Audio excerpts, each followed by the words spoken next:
6 years ago, Devil May Cry 5 was released, and what came with it was pure spectacle. The only problem is that now that the game is over, when will the next one be released? Well, before the DMC fans completely lost their minds, much like the Invincible fandom, we got the DMC anime, where Dante sounds like Nero for some reason. Bastard called me dead weight, but he come all this way for nothing. And unlike the previous attempt that was made 18 years ago, got a mold, this one isn't a slice of life. With godlike animation, artwork, and music choices that are on such a high level that it actually felt joy for the first time in my life. So my question for you, the viewer, is why is everybody shitting on it? The main criticism against this anime is how it doesn't directly represent the games. However, the reasons for this go a bit in depth, so we gotta break it down a bit. Let's start off with the anime's relevance to DMC as a whole and where it shows up on the timeline.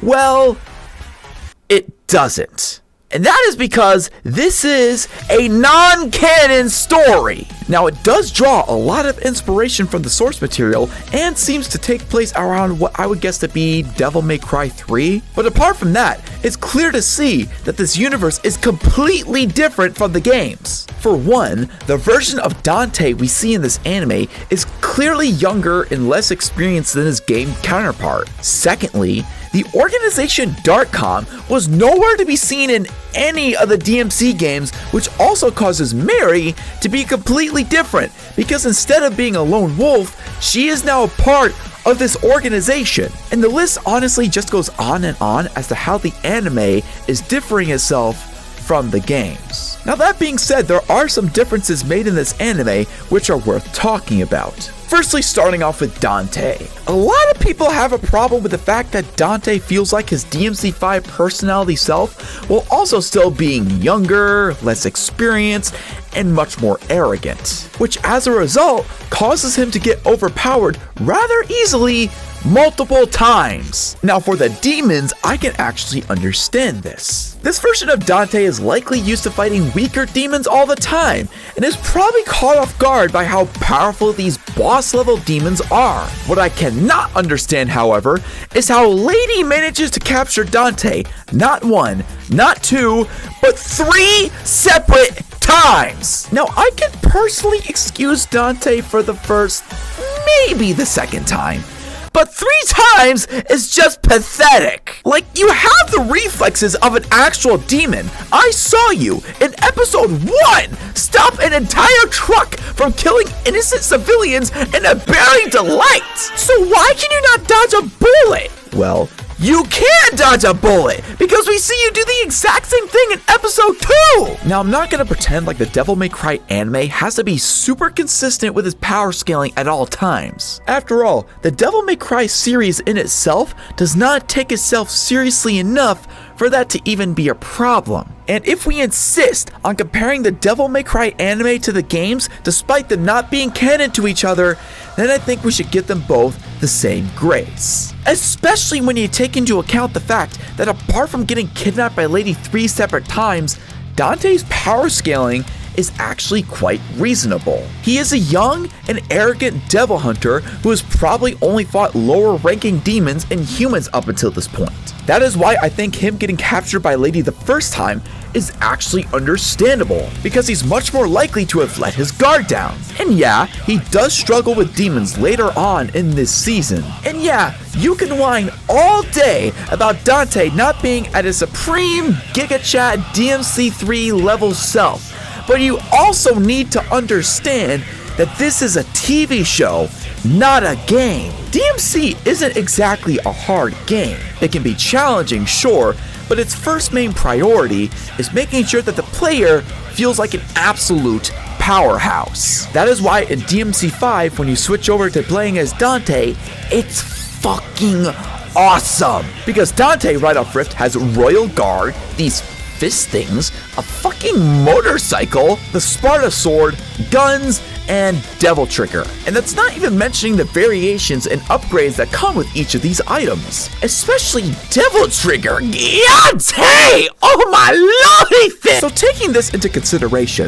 the only real complaint that I would personally have with this anime is the fact that Dante just doesn't have all of his abilities yet. On the other hand, however, this universe takes place before Bro even has the ebony and ivory guns.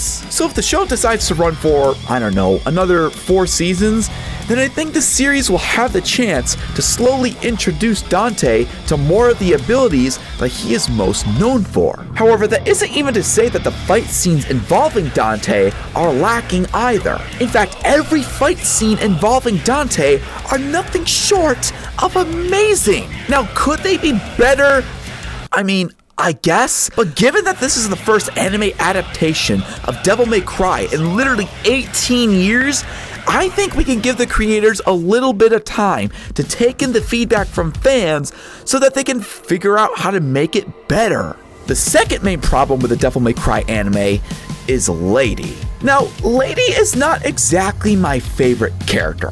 Far from it. She's annoying, she's an asshole, she swears like a goddamn sailor. It'll be harder to study in 100 fucking pieces. Fucking rabbit. Fucking no shit. Fucking. How do you fit those balls in that skin-tight uniform? And she takes more screen time than Dante. If there was anything that dragged down this show, it would be her. I also have mixed feelings about her power scaling. On one hand, I can appreciate how the show tries to uplift side characters into relevancy by making them stronger, especially since in the games, she's mostly just pushed to the side. But on the other hand, her power scaling just doesn't make any sense. Like, how is she able to stand up to multiple high-ranking demons which Dante struggled with, while also being human? And how does she manage to put Dante into a Sigma cuckery trance every time she wants to kidnap him? And if I'm being honest, her entire backstory was only cool because, for one, the representation of her story with the visuals were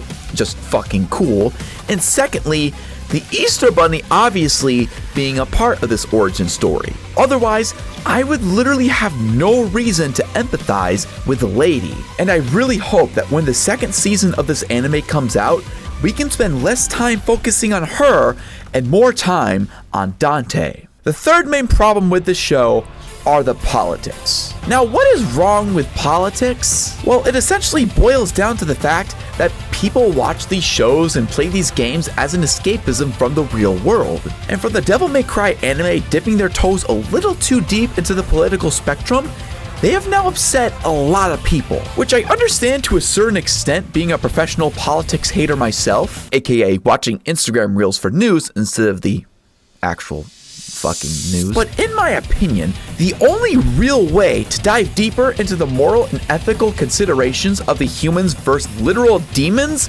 would involve some form of politics. Sparta rebelling against Mundus in the entire demon realm because of its tyrannical nature is political. And the reason why it is political is because of how Sparta closed the barrier off from the human and demon realm and allowed humans to live in peace and harmony. But the aspect that doesn't get explored as much in the games is how that actually affected the demon realm. Naturally, if you started to explore the perspectives of both the demon and the human side of this conflict, you would be diving into politics. Now, for the sake of the games, this makes sense, given that they're more focused on creating a fantastic action game rather than sympathizing with demons. The anime, however, has more opportunity to explore these subjects. Now, as for how they implemented the politics into the show, I have a mixed opinion about it. Because on one hand, I don't really like how the inclusion of politics drastically changed Lady's character. Because instead of her being a lone wolf, she now works with an elite goon squad. And I also don't like how these weird government agencies take up screen time that the show doesn't really have to spare. However, that does not mean there aren't some positives. For one, Vice President Bane, aka Vice President Batman. Rest in peace, my glorious king. Dude, this guy is literally the most black and white, point-blank character in the entire universe, and it is fucking hilarious. But at the same time, you can't exactly blame him for wanting to bomb the demon world, because from his perspective, all he has seen from the demons is their ability to destroy the world and nothing else. Why in his right mind would he want to show mercy on them? What isn't as black and white, however, is the Easter Bunny and the reason for his existence. And no, I'm not referring to him being done with getting sat on his nuts at Destiny USA Mall, but how he is a hypocritical villain who will do anything to get vengeance on the humans who have wronged him. However, it goes so much deeper than that. It's the fact that he had no choice but to do what he had to do. And ultimately, if you really analyze his plan, you start to realize that all he is doing will make the situation worse for humanity just to temporarily save some demons. But realistically, what does he have to lose from trying this? And in my opinion, this aspect of the politics in DMC is what DMC is all about. The story does have its moments where it has depth, where it's serious, and where there's actual character growth and nuance. Even if most of the series is made for pure spectacle, regardless of whether or not it makes sense, that does not mean that the show or the games don't have their moments where they can sit down and talk about something more serious. And look, if you watched Vice President Bane bomb all the demons in the other world while playing American Idiot and did not recognize that it was a parody, then that is honestly a skill issue on your part. The DMC anime does have some flaws. They can definitely do better on shifting their priorities more so towards Dante rather than Lady. They can do better as to not include as many government plotline explanations so the show doesn't feel as political. But apart from that, the Devil May Cry anime is underrated as hell.